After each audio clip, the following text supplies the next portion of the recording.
coach aux États-Unis, que je veux clé la conversation, me écrit pour me proposer ce qu'il avait à proposer. Brother, we can definitely kill it. Let's crush this, brother. You ready for the detail, big bro?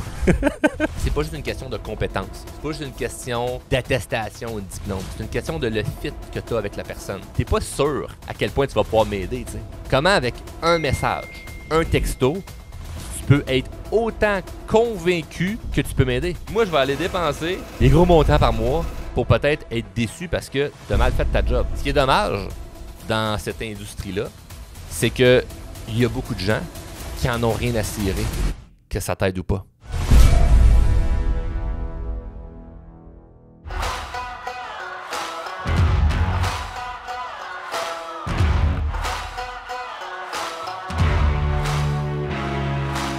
Aujourd'hui, nous allons voir ensemble comment choisir un bon coach. Et pour ce faire, je vais te lire une conversation que j'ai eue avec un coach aux États-Unis. C'est une personne très connue, des millions d'abonnés sur Instagram, des dizaines de milliers de clients en coaching, quelqu'un de très populaire.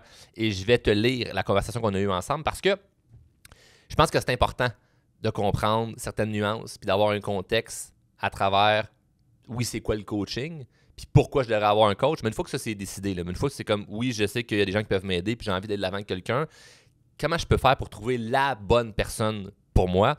Et évidemment, il y a des trucs qui sont évidents, comme la confiance que tu as envers cette personne-là.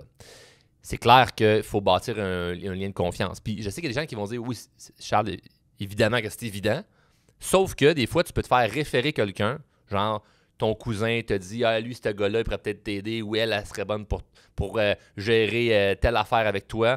Puis tu fais, ouais, mais j'ai pas le bon fit avec la personne. Puis c'est important d'écouter ça parce que c'est pas juste une question de compétence. C'est pas juste une question d'attestation ou de diplôme. C'est une question de le fit que tu as avec la personne. Donc moi, j'ai par exemple des gens que j'ai vus pour des soucis de santé qui avaient la liste interminable de diplômes puis qui étaient compétents sur le papier. Puis quand j'étais avec eux, le fit n'était pas bon. Et peut-être que, ça peut, c'est une hypothèse, mais peut-être que le fait que je n'ai pas une confiance envers la personne par rapport à mon intuition, par rapport à ce que la personne dégage, va faire en sorte que le coaching ou le traitement va peut-être moins bien fonctionner dans une certaine mesure parce que j'y crois pas, tu sais. Puis je suis pas confiant à aller vers cette personne-là. Donc, c'est super important de s'écouter puis d'aller vers des gens en qui on a confiance. Maintenant, il y a évidemment la partie avoir des preuves. Parce que je ne veux pas te garrocher avec n'importe qui. Puis l'une des raisons, par exemple, pour lesquelles nous autres, chez Drôlement Inspirant, on met beaucoup de l'avant des témoignages de nos clients, c'est parce que ça se peut qu'il y ait des gens qui voient ça. Puis c'est pas juste pour faire quand même regarder ça comment on est bon. On est fiers du résultat de nos clients, fait qu'on veut le montrer parce que c'est une fierté. Mais c'est également parce qu'il y a des gens qui peuvent se dire « Ah, OK, elle expérimente présentement un défi ou elle a expérimenté un défi que moi je vis en ce moment ou j'ai vécu dans le passé. Puis peut-être que ça veut dire que ces gens-là peuvent m'aider s'ils ont aidé cette personne-là. C'est tout simplement pour ça. Mais quand tu en as 5, 10, 15, 20, 30, 100, 200, 1000, 2000, ça commence à être intéressant, là. Si, par exemple, vous allez sur la page, pas la page, mais sur Google Reviews, vous allez voir qu'on a plus que 700 reviews. Mais ça, c'est à l'écrit. Fait que ça reste que ça peut être n'importe qui écrit n'importe quoi. Il y a des commentaires sur les médias sociaux. Ça peut être n'importe qui écrit n'importe quoi. Mais là, quand tu commences à avoir des gens qui disent mot pour mot « Hey, j'ai fait ça avec telle personne, ça m'a aidé », ça commence à être intéressant. Et tu peux voir ça chez n'importe qui d'autre qui fait du coaching, c'est-à-dire « Hey, est-ce qu'il y a une personne que tu as aidé qui avait l'enjeu que j'avais? » Mais pour ça, il faut soit parler avec la personne ou directement voir des gens en vidéo ou concrètement qui nous expliquent que oui, j'ai passé par le processus de formation, oui, j'ai fait un coaching de la personne, oui, j'ai été en thérapie avec elle, puis ça m'a vraiment aidé. Ça l'aide justement à pouvoir avoir confiance, mais ça crée aussi une certaine certitude que, bon, mais si cette personne-là avait tel enjeu, puis c'est le même que moi, puis cette personne-là l'a aidé, bon, mais 1 + 1 = 2, ça veut sûrement dire que ça peut m'aider pour moi. C'est pas une réponse exacte à chaque fois, que c'est comme, c'est sûr qu'on y va à tout coup. Il y a des nuances, puis il y a des gens qui peuvent avoir certains tracas qui nécessitent d'autres personnes qui vont pouvoir aider. C'est-à-dire, c'est pas juste une personne, mais c'est le cumul de plusieurs formations, le cumul de plusieurs coachings qui va pouvoir t'aider. Mais ça reste que ça vient aider à avoir confiance. Ensuite de ça, il y a aussi la proximité que tu vas avoir avec la personne. Il y a quelque chose de drôle que vous allez voir dans le personnage que la personne, le coach à qui j'ai écrit, je vais vous montrer, là. Mais il faut choisir aussi la proximité qu'on va avoir. Puis la proximité, c'est pas une proximité de kilomètres qui habitent loin de chez vous, proche de chez vous. La proximité, c'est plus au niveau de la relation. Il y a des gens qui vont vraiment aimer ça, être très proches de leurs clients. Ça devient quasiment leurs amis. Ils veulent aller au restaurant avec, puis les inclure dans leur vie sociale. Puis il y en a qui aiment ça. Il y en a qui veulent avoir une certaine distance. Il y en a qui veulent avoir des gens, non, un peu, peut-être, je ne vais pas dire plus professionnels, mais un peu plus cadrés. Ou ce que c'est comme, ben non, j'ai pas envie de tout savoir de ta vie. Puis j'ai envie que tu m'aides avec ça. Puis ça s'arrête là. Puis il y a des gens qui veulent vraiment une très grande distance, c'est-à-dire, si par exemple, tu vas aller voir une sexologue pour un tracas qui est très personnel à toi au niveau de ta sexualité, peut-être que tu n'as pas envie d'avoir la référence de ta matante ou de la belle-mère, de cette sexologue-là en question est amie avec quelqu'un dans la famille. C'est comme, même si par professionnalisme, ça ne peut pas divulguer quoi que ce soit, le fait que le monde y sait que tu vas l'avoir, peut-être ça te crée une gêne. Fait que c'est correct de garder cette espèce de distance-là, puis de choisir quelqu'un qui va faire en sorte que ben, tu vas te sentir rassuré par rapport à ta vulnérabilité. Puis c'est tout à fait correct, mais ça, il faut être capable de le savoir. Donc, et il y a des gens qui, puis ça se pose comme question, on est capable de voir ça. Et quand je dis ça se pose comme question, c'est que avant de faire affaire avec quelqu'un, c'est intéressant de parler avec la personne ou parler avec quelqu'un qui travaille avec la personne pour voir si ce que la personne a à offrir va vraiment pouvoir t'aider. Sur Internet, on voit toutes sortes de gens qui vendent des formations, du coaching, de l'accompagnement. Et parfois, ben, il n'y a pas nécessairement d'équipe en arrière de ça. C'est une personne seule, c'est un coach. Puis il n'y a pas de mal à ça, c'est tout à fait correct. Puis eux, ben, ce qu'ils vont offrir, c'est une page de vente. Donc, c'est sur le site web ou en publicité sur les médias sociaux, tu vas voir de A à Z ce que la personne peut offrir qui peut potentiellement t'aider. Fait que là, il y a la liste d'épicerie de voici mon expertise, voici ce que je peux faire pour t'aider. Puis à la fin, mais il y a le prix, clique ici, paye, puis that's it, on commence à travailler ensemble. Je trouve ça bien parce que c'est toi qui décides si tu vas aller de l'avant ou pas par rapport à ce que tu as vu. Et souvent, ben, c'est que tu as déjà une confiance en la personne parce que tu l'as vu sur les médias sociaux, la personne a peut-être un podcast que tu as écouté pendant longtemps, puis ben, ça fait en sorte que tu as bâti une relation avec la personne. Moi, ça, c'est quelque chose que je vis régulièrement quand je croise des gens, exemple au restaurant, puis là, ils se retournent parce qu'ils m'ont entendu parler, puis on fait hey, « j'ai-tu reconnu ta voix? » Ben, j'écoute ton podcast, j'ai vu tes vidéos. Donc, il y a déjà comme une relation qui ont bâti envers moi, puis ils sont comme, j'ai l'impression de te connaître. C'est une relation à un sens, parce que moi, je les connais pas, mais eux me connaissent. Donc, mais c'est parce qu'ils ont passé du temps avec moi. Donc, si tu as passé du temps avec quelqu'un de manière virtuelle ou auditive, et que tu vois que la personne, ce qu'elle amène, c'est clair, c'est précis, puis probablement qu'elle explique un enjeu, un problème que tu expérimentes, puis elle a la solution, ben c'est comme, ben c'est clair que je vais faire affaire avec elle parce qu'elle l'a déjà expliqué, puis j'ai déjà commencé à bâtir une certaine relation, donc j'ai confiance et j'ai vu aussi des preuves et ben je suis prêt à cliquer puis dire let's go, je vais de l'avant. Il y a d'autres façons de fonctionner, il y a également parler directement avec quelqu'un.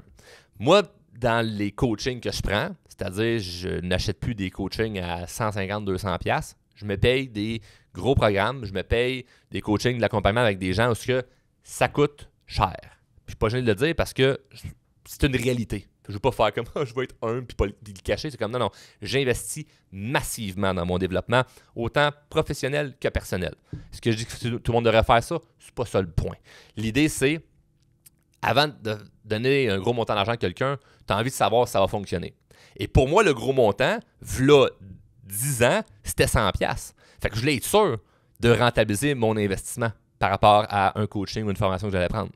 Donc, j'aimais ça, avoir toutes ces preuves-là, puis toute cette espèce de côté-là qui allait me rassurer de est-ce que tu es capable de m'envoyer un descriptif de c'est quoi tu vas faire pour pouvoir m'aider. Aujourd'hui, moi, ce que j'aime, c'est pouvoir parler directement avec quelqu'un. Et mon fameux coach aux États-Unis, que je veux te lire la conversation, me écrit pour me proposer ce qu'il avait à proposer.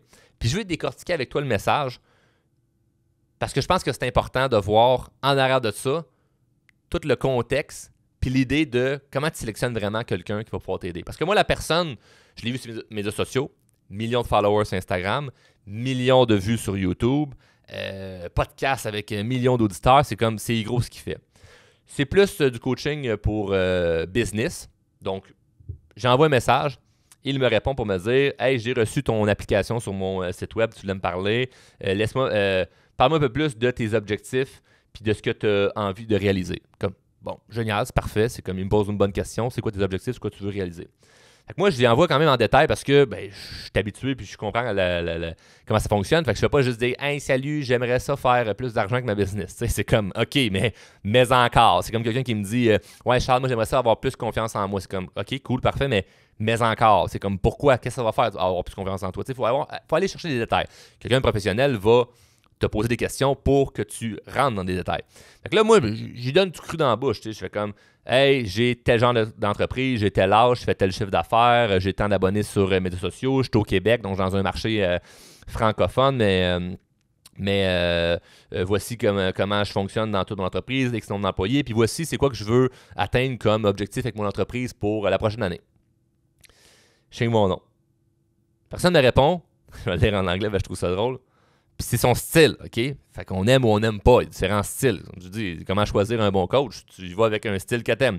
Il répond, « Brother, we can definitely kill it. » Genre, « Hey, bro, on peut définitivement tout arracher. Let's crush this, brother. You ready for the detail, big bro? » Je trouve ça drôle parce que moi, c'est pas mon style de dire « brother, brother » ou « bro ». Mais j'ai répondu « yes ». Got you, bit bro. Puis il me dit, mon chef d'affaires, comme, il met le chiffre, puis il dit, it is good, but we can murder that. Comme, on peut tout détruire. Puis là, il m'envoie les détails de qu'est-ce qu'il fait, puis combien ça coûte. Puis là, ben, je réponds pas, puis il dit, Big Charles, let's do this. How many months fit you for best? Parce que c'est des affaires de paiement par mois. Et là, moi, je me dis, t'es pas sûr à quel point tu vas pouvoir m'aider, tu sais. Comment, avec un message, un texto, tu peux être autant convaincu que tu peux m'aider? Il y a peut-être une nuance ou quelque chose qui fait en sorte que tu n'as vraiment pas la solution pour moi parce que ce que tu offres, c'est pas adapté à qui je suis. Puis moi, je vais aller dépenser des gros montants par mois pour peut-être être déçu parce que tu as mal fait ta job. Fait que là, je pose une question par rapport à, ben, penses-tu que c'est vraiment le bon format pour moi? Il dit, j'ai d'autres formats. Puis il me renvoie d'autres sortes de formats avec d'autres genres de prix. J'ai juste répondu, nice, je te reviendrai avec ça. Puis je suis pas revenu. Parce que j'ai pas eu assez de détails. Il a pas posé assez de questions pour me rassurer puis me faire comprendre, hey, j'ai vraiment la solution pour toi ou hey, c'est quoi, je l'ai pas la solution. Et ce qui est dommage dans cette industrie-là, c'est qu'il y a beaucoup de gens qui en ont rien à cirer que ça t'aide ou pas.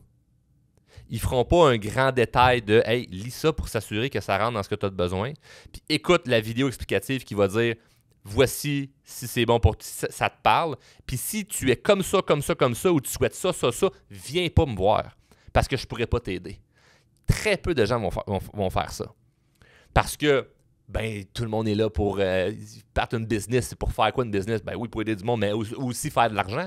Puis j'ai rien dit de faire de l'argent. Là. C'est pas, je vais pas être le coach bien-être qui fait comme « non, mais moi, je vais aider les gens, puis je veux pas faire d'argent. » C'est comme, hey, il y a une crise de limite. Là. Le but, c'est que les deux coexistent ensemble. C'est pas ça ou ça, c'est ça et ça. Mais quand tu aides le monde, quand tu es dans un travail de service, tu te dois de t'assurer que tu peux rendre le service jusqu'au bout. Imagine que tu vas avoir un mécanicien, tu es comme « ouais, ben, l'alignement, je suis sûr qu'on peut le faire. Oh, ouais, on peut faire ça. » Puis tu ressors de là, puis c'est mal fait. Il est comme « ouais, mais finalement, c'est pas garanti là, que ça va marcher. » C'est comme « ben, je comprends, là, mais il aurait mieux que tu me dises que tu sais pas comment faire ça. Puis j'allais voir quelqu'un d'autre. » Tout simplement. C'est très rare, puis c'est dans plein de domaines aussi différents. C'est pas juste dans l'industrie de la croissance personnelle, c'est dans différents domaines où les gens vont pas référer ailleurs. Ils vont pas dire, va voir telle personne. Ou c'est comme, non, moi, je peux t'aider. Puis le résultat final, c'est pas si important que ça. Et je suis pas en train de dire que c'est quelqu'un de pas bon. Cette personne-là a vraiment des résultats avec ses clients. Mais est-ce que ça veut dire que ça va vraiment fitter pour moi? Je ne sais pas. Et moi, je suis pas à l'aise à dire, ouais, voilà mon argent, je sais pas si tu peux m'aider, mais tu as l'air vraiment convaincu. C'est comme, ben non, tu peux te poser quelques questions. Et ce que je lui ai envoyé comme question, ou plutôt comme indicatif de voici où ce que je suis, puis est-ce que tu penses que ça peut m'aider, c'est exactement le genre d'affaires que du monde m'écrive. C'est comme, les gens vont m'écrire sur Instagram, me dire « Hey Charles, j'écoute ton podcast, j'adore telle affaire, présentement je vis ça, voici mon objectif, penses-tu que tu peux m'aider? » Jamais je vais faire comme « definitely brother or sister. Fais-moi l'argent sur PayPal, puis on va t'aider. C'est comme, non. Ce qu'on va faire, puis je vous le dis tout de suite, si jamais vous m'écrivez, vous me dites, hey Charles, tu peux-tu m'aider avec telle affaire ou telle affaire? On va dire, hey, parle avec mon équipe qui font que ça. C'est pas un centre d'appel à Chibougamau ou en Inde qui coûte 2$ de l'heure, qui vont faire comme, ouais, je peux vous aider, attends, j'ai une autre ligne, oui, Bel Canada, bonjour. Puis ici, ils ont comme multitâche, là. C'est du monde temps plein chez Drôlement Inspirant qui vont faire, hey, je veux savoir si vraiment on a ce qu'il faut pour t'aider. Pour s'assurer qu'on a vraiment la bonne affaire pour toi. Parce que si tu arrives et tu fais comme, ben, je vis telle affaire, c'est pas que j'ai des gros enjeux, là. Mais ça peut être des choses simples, mais qui ne correspondent pas à notre champ d'expertise. Puis à ce moment-là, ce qu'on va dire, c'est, malheureusement, on ne peut pas t'aider. Puis ça fait en sorte que, on a peut-être un client de moins, mais on a une personne de moins qu'on va frustrer. On a une personne de moins qu'on va faire perdre son temps, puis on garde une bonne relation avec tout le monde qui vient nous voir. Et dernièrement, sur les médias sociaux, j'ai été vraiment satisfait de voir un message de quelqu'un qui répondait à des fameux haters, là, parce qu'on en voit partout là, des mauvais commentaires, puis la majorité des mauvais commentaires, j'aimerais plutôt dire 100% des mauvais commentaires, c'est des gens qui n'ont jamais été clients chez nous. T'sais. Puis ils écrivent des méchancetés parce qu'ils ne me connaissent pas au final, ils ont une idée, une illusion de qui je suis. Et il y avait des affaires, des mots là, terribles de genre fraudeur, crosseur, whatever. Puis quelqu'un qui a répondu puis qui a dit, puis je sais c'est qui parce que mon équipe me parlait de la personne, il a dit, j'ai pris un appel pour faire partie d'un de ces gros programmes de formation, puis ils n'ont pas voulu que j'adhère à son programme. Ils ont voulu me proposer quelque chose qui est moins cher, leur plus petite formation, parce qu'ils voyaient que ce n'était pas adapté à moi, ce qu'ils offraient dans ce gros programme-là. Ça en dit très long sur les humains de l'entreprise qu'ils sont, les valeurs en arrière. Puis ça, j'étais très content. J'ai pris un screenshot de ça, j'ai envoyé ça à mon équipe, j'ai dit « Good job, gang ». Parce que ça serait facile de mener qu'on devienne de plus en plus gros puis d'oublier ces valeurs-là qui sont si fondamentales. Puis je dis pas ça pour me péter les bretelles puis avoir l'air du gars qui est donc bien gentil, donc bien fin, mais c'est parce que je veux que ça soit une norme pour notre industrie. Je dis pas ça pour que tu deviens client chez nous. C'est pas ça le point. Je dis ça pour que les gens, puis si tu fais du coaching en ce moment, comme coach, puis tu m'écoutes, tu ailles peut-être plus vers cette avenue-là de vraiment faire les choses pour aider les gens, puis il y a peut-être des gens que tu ne pourras pas aider, puis d'accepter que tu ne pourras pas les aider, puis que tu n'es pas là pour sauver tout le monde. Puis le but, c'est de sincèrement aider les gens qui vont te voir. Maintenant, est-ce que ça veut dire qu'on cogne coup de circuit, around, 10 sur 10 avec tout le monde? Mais c'est sûr que non. Parce qu'il part des contextes qui font en sorte que cette personne-là progresse à une rapidité moindre que ce qu'on pensait. Ça, c'est pas important. Il ne faut pas non plus espérer, lorsqu'on investit en une croissance personnelle, d'avoir un retour monétaire sur le champ. Parce que investir de l'argent en croissance personnelle versus que ça te revienne monétairement, c'est pas une bonne équation. Ça ne se quantifie pas monétairement dans la première année, deuxième année, troisième année comme un retour sur argent. On a des gens qui c'est arrivé, mais c'est pas ça qu'on va mettre de l'avant et garantir, ça c'est sûr. Mais de te sentir mieux, puis de régler des défis, puis d'avancer, ça le vaut, là, cet investissement-là. Mais l'important, c'est d'aller vers quelqu'un que tu sais qui va pouvoir t'aider, mais qui a posé les bonnes questions. Moi, si dans le texto, on m'avait dit comme « Good, ce que tu fais, c'est bon. Maintenant, laisse-moi savoir, ça a pris combien de temps te rendre là, puis qu'est-ce que tu as essayé jusqu'à date et qui d'autre t'a pris comme coach pour t'aider à te rendre là? Ah, j'ai vu lui, j'ai vu tel, j'étais en contact avec lui. OK, ouais, lui, je le connais, ou non. OK, good. Maintenant, est-ce que tu trouves qu'il y a quelque chose qui te bloque? Est-ce quelque chose de plus d'émotionnel qui te bloque là-dedans? Il pourrait poser n'importe quelle question. Là. Je ne sais pas ce qu'il pourrait me poser précisément par rapport à ça. C'est sa job à lui, à m'aider là-dedans. Mais nous autres, quand on veut aider quelqu'un dans leur croissance personnelle, au niveau de la communication, la confiance en soi, les relations interpersonnelles, relations de couple, tout ce qu'on touche, on va poser des questions pour comprendre. Parce que si on n'est pas en mesure de comprendre ce que tu as de besoin, on ne peut pas arriver et te proposer quelque chose. Sinon, ça ne fait aucun sens. C'est la même chose que si tu magasines un char, on te pose des questions pour savoir, OK, mais c'est quoi ton besoin? Imagine le vendeur, c'est comme, tu rentres, tu fais, ouais, je suis intéressé par une voiture. Ouais, on a celle-là, là, il est 45 000, il y a un rabais de 500$ jusqu'à demain, puis c'est definitely celle-là que tu as besoin, Big Brother. T'es comme, non, c'est pas peut-être ça que j'ai besoin. T'es comme, oui, c'est celui-là. Ah, t'en veux un autre. OK, lui, assieds-toi dedans, là, c'est ça. Ça n'a pas rapport, ça marche pas. C'est comme, pose-moi des questions. C'est comme, je veux sentir qu'au moins t'es intéressé de un, mais après ça, au final, je veux vraiment être convaincu que mon bien, là, tu veux mon bien, là. Puis ça se ressent facilement. Puis ça fait en sorte que, avec le temps, tu vas voir qu'il y a des gens qui vont faire comme moi. Finalement, ça, je le sens moins. Ça, je le ressens bien. Et comme j'ai expérimenté énormément de formation et de coaching en tant que client, je le vois rapidement, tu sais. Puis je suis capable de vite faire comme, je le file ou je le file pas. Puis on sait pas, peut-être qu'un jour, je vais faire affaire avec cette personne-là. Là. Je ne ferme pas la porte. Cependant, ce genre d'approche-là, moi, me rejoint moins. Moi, ce qui me rejoint, c'est quand je le sens qu'on me pose des bonnes questions, puis qu'on veut vraiment m'aider. Puis si on est capable de me dire, ça, je suis pas certain, je trouve que ça en dit très long sur l'entreprise et la personne, puis les valeurs qui y a en arrière de ça. Puis je pense que c'est important d'être capable d'avoir cette conversation-là avant de décider de faire affaire avec quelqu'un. Dernier point, je pense qu'il est primordial, c'est n'attends pas non plus que ça soit le meilleur moment et d'être totalement convaincu avant d'aller de l'avant. Si tu es déjà quelqu'un qui fait des formations, tu comprends. Si tu es le genre de personne qui n'a pas encore investi dans ton développement, ça se peut que tu sois en mode « Ouais, mais je suis hésitant puis je suis pas sûr. » C'est comme « Fais-le le move, là. Bouge, là. » Parce qu'il y a un épisode que j'ai expliqué sur pourquoi on devrait investir dans le développement personnel, puis j'explique les détails. Je t'invite fortement à écouter cet épisode-là si tu veux comprendre un peu plus loin là-dedans sur l'importance, parce qu'il existe plein de mythes, il y a plein de choses que je me fais dire par rapport à des gens qui sont peut-être en indécision d'aller chercher un coach, faire des formations.